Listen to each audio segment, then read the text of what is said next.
Friends, છેલ્લે આપણે તમારો 5મો પ્રકરણ ગદ્ય સ્વરાજ્ય કી નેવ, જેના લેખક છે વિષ્ણુ પ્રભાકર, તે જોઈ રહ્યા હતા. અને છેલ્લે આપણે વાત કરી હતી કે જ્યારે જુહી, લક્ષ્મીબાઈ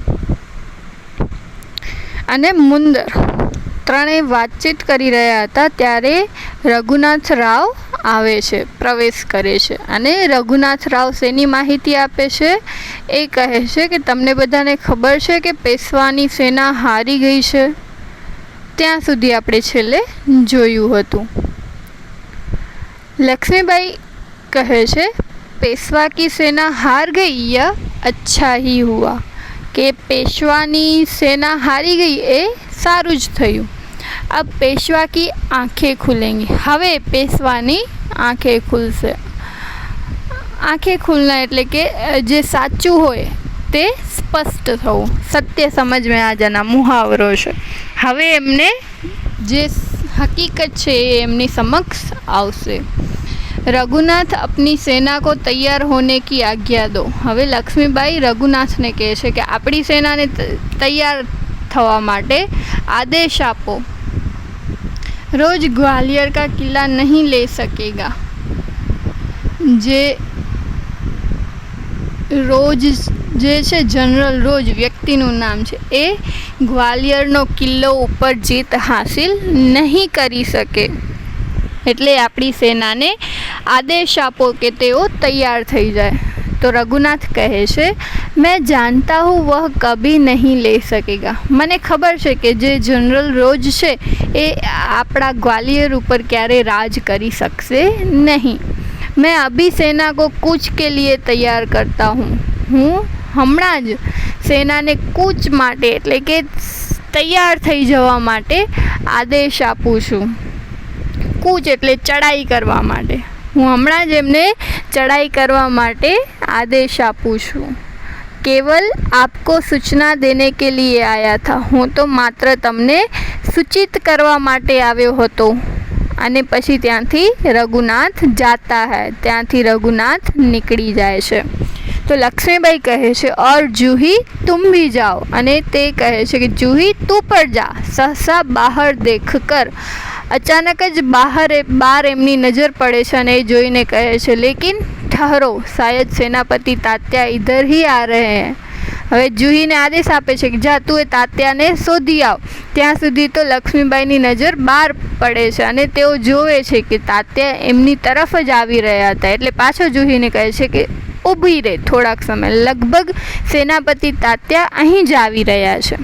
જૂહી બહાર દેખકર, જૂહી પણ બહાર જોઈ અને કહે છે જી હા, ये तो सरदार तात्या ही हैं. હા, એ તો સરદાર તાત્યા જ છે.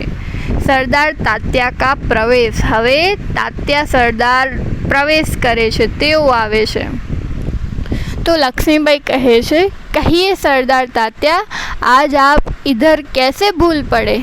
તે તાત્યાને કહે છે કે બોલો, આજે તમે કેમ રસ્તો ભૂલી ગયા? નકા તો તમે અમારા આ તંબુમાં ક્યારે આવો નહીં, તો આજે કેમ તમે અહીં આવ્યા છો? તમે રસ્તો ભૂલી ગયા છો કે શું? તો તાત્યા કહે છે બાઈ સાહબ, मैं किसी के लिए सरदार हो सकता हूँ पर आपके लिए तो सेवक ही हूँ. હું કોઈક માટે સરદાર એટલે કે એમનો સરદાર છું, મુખિયો છું, પણ તમારા માટે તો હું એક સેવક જ છું. હું એક તમારો નોકર છું.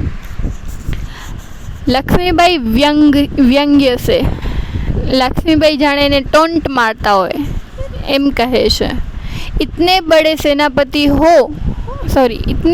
सेनापति को इस प्रकार एक नारी के सामने झुकते लज्जा नहीं आती. આટલો મોટો સેનાપતિ થઈ અને એક નારી, એક સ્ત્રી સામે નીચું ઝૂકી અને તમને શરમ નથી આવતી? ખેર छोड़ो इस बात को, जवा दो आ बात ने. यह तुम्हारी विनम्रता है. आ तो તમારી આપણે મોટાઈ કહીએ ને તે છે, વિનમ્ર છો તમે. लेकिन यह तोपों की आवाज़ कैसी आ रही है. પણ આજે તોપ ફૂટી રહ્યા છે, આ અવાજ શેનો, ક્યાંથી આવી રહ્યો છે? कौन सा उत्सव मनाया जा रहा है? આજે કયો उत्सव છે તે તોપ ફોડી રહ્યા છે બધા લોકો. शायद चाटुकारों में जागीर बांटना अभी खत्म नहीं हुआ है. चाटुकार एक सेना, एक કોમ, એમની અંદર જાગીર એટલે કે જે કોઈ પણ મિલકત હોય એ બધા વિશે વાત કરી રહ્યા છે. કિલ્લો, રાજ્ય, શાયદ એ લોકોમાં હજી પણ આ ચાલી રહ્યું છે. ત્યારે तात्या कहे છે, भाई साहब आपको हमें लज्जित करने का पूरा अधिकार है. हम इसी योग्य है, लेकिन जो कुछ हो रहा है वह आप जानती ही है. તમે અમને લજ્જિત કરી શકો છો, એટલે કે અમને કંઈ પણ કહી શકો છો, અમારા ઉપર હુકમ આજમાવી શકો છો, પણ આ બધું જે ચાલી રહ્યું છે એના વિશે તો તમને જાણકારી તો છે જ, તમારી પાસે માહિતી છે જ. लक्ष्मीबाई कहे छे, शायद ब्रह्मभोज के उपलक्ष्य में ये तोपे चल रही है. उपलक्ष्य એટલે કે ઉદ્દેશ્ય. કદાચ બ્રહ્મભોજ ને ઉદ્દેશ્ય બનાવીને જ આ તોપો ચાલી રહી છે.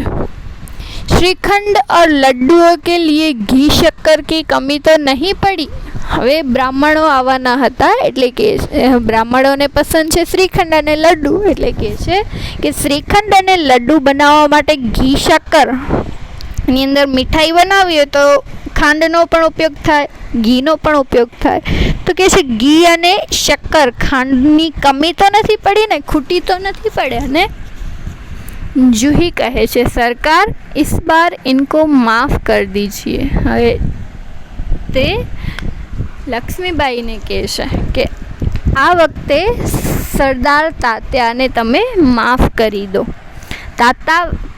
तात्या व्यग्र होकर, भाई साहब आप यूँ कब तक फटकारती रहेंगी. તે ચિંતિત થઈ અને કહે છે કે ભાઈ સાહેબ ક્યાં સુધી તમે આવી રીતે અમારા ઉપર, એટલે કે અમને ટોન્ટ મારતા રહેશો, ક્યાં સુધી તમે અમને ફટકારતા રહેશો. લક્ષ્મીબાઈ કહે છે, તું કહેતી હૈ અચ્છા, લેકિન આવું બોલવા જાય છે, આવું તું કહે છે સારું સારું, પણ એવું કહેવા જ જાય છે ત્યાં મુંદરનો પ્રવેશ થાય છે, મુંદર આવે છે અને કહે છે સરકાર સેના તૈયાર હૈ. અને આવીને ને માહિતી આપે છે કે આપણી સેના તૈયાર થઈ ગઈ છે. લક્ષ્મીબાઈ કહે છે, તો મેં ભી તૈયાર હું. સેના તૈયાર છે તો હું પણ તૈયાર છું. तात्या तुमसे मुझे बहुत आशाएं थी, तुम्हारे रहते ये सब क्या हो गया. મને તારી પાસેથી ઘણી બધી આશાઓ હતી, પણ મને એવું વિચારે નહોતો કે તું મને નિરાશ કરીશ. તારા આટલો મોટો સરદાર રહી, સેનાપતિ ના હોવા છતાંય આ બધું શું થઈ ગયું. તો જૂહી કહે છે, સરકાર ये स्वामी भक्त हैं.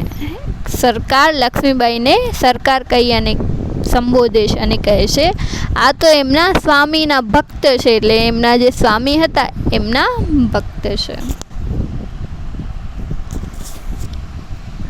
લક્ષ્મીબાઈ કહે છે,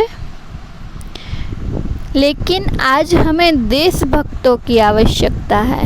ત્યારે લક્ષ્મીબાઈ કહે છે આજે આપણને સ્વામીના ભક્તોની નહીં, રાવ સાહેબના ભક્ત હતા તો એના ભક્તની નહીં, પણ જેને દેશ પ્રેમ હોય એવા દેશ પ્રેમીઓની જરૂર છે.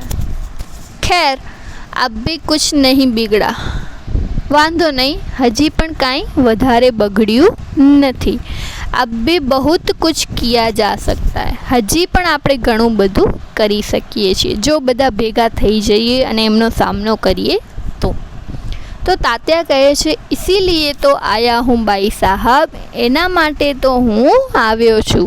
આપ જો કહેંગી વહી કरूँगा.